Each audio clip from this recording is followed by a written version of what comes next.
Delta 547, wind 19016, runway 22 right, clear for takeoff. Runway 22 right, clear for takeoff, Delta 547. Taxi via Air traffic controllers protect our nation's airways.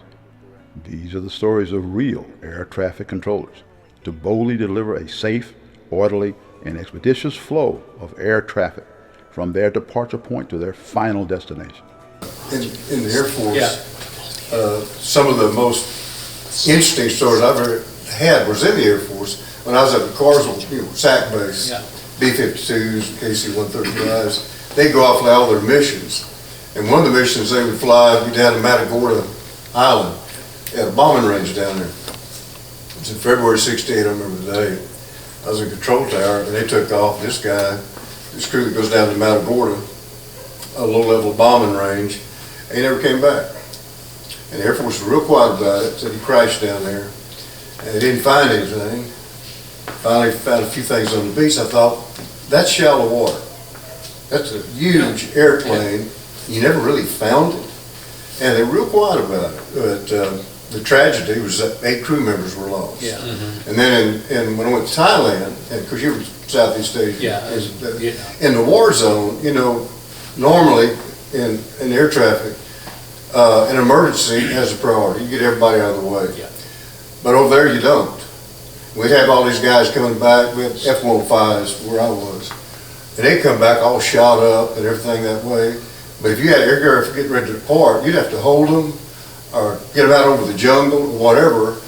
If they had to crash, they have to crash because now the mission, that's the priority. Mission's always a priority.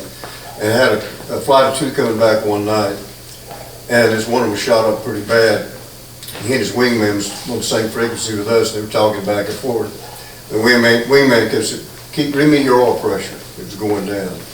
And we vectored directly to the runway, and all they do is come over the runway, make a little teardrop turn, it'd be down. And so you get real close to the runway, and he said, 0 oil pressure. The wingman said, punch out now. So we run outside and saw him come right over the runway. I'm thinking, one little turn, he's on the runway. They never realized why. He hit zero oil pressure, and the airplane started coming apart. Just eating itself up. Mm-hmm. And the airplane, because he punched out all right, and went north or south and crashed in the jungle.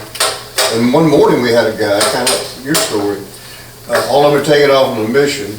I don't know why it happened. Takeoff rolled about halfway down the runway, he explodes.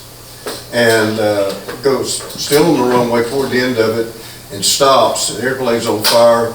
Remember the helicopters, Pedro? Pedro, yeah. Mm-hmm. Yeah, go get out there and they try to water them down and put the fire out, and they got the pilot out. He didn't live, but the airplane's sitting there. They got a bulldozer, push him out of the way, keep him going. All about the mission. In Vietnam, we had this one guy in an A-1E Skyraider, and he got out, used the Skyraider for ground support with troops in the open, things like that. Anyway, he'd come back from his mission, and he was a couple miles away from the base, and he asked for permission. We couldn't give it to him. He had to get it from his commander, whatever the case may be. But he started doing loops. You see him do this, loop, inside loop 1. You see him going for a second one. Okay, that's successful. And we see him at the third one, at the top of it. All of a sudden, he doesn't finish his loop. The plane just falls down. And he ejected it safely, whatever. But he ran out of fuel again. A victory, had a successful mission, but he's out there just celebrating and went too long. That's all. Play Coup was where I was at, I don't want to say about 30, 40 miles from the Cambodian border. Mm-hmm. And it was a major area where the NVA and the Viet Cong infiltrate. And one night, before I got there, they had an Army helicopter who flew perimeter patrol for us. He got shot down. I don't know what happened to the crew. But we had another one who was called, it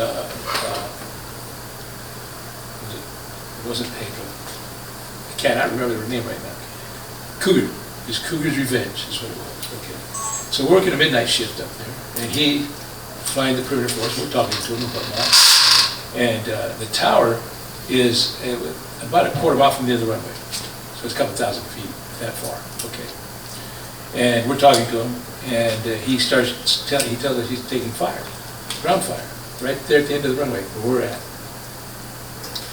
And we talking to him, he said, "You're going to fire back?" He says, rules of engagement at that time, you had to get permission to fire back. So he finally got permission, and he did, and the door gunner had that stream, continuous tracer, just rotated around that, pivot around that point there. Next day they go out and they find 2 sappers who are trying to get on the base. But they're going to blow up, I don't know. They'd already blown up the tower one time before. Okay, so if we're going to try to do that, they might have, could have been base operations, could have been some planes, I have no idea. But it's kind of close.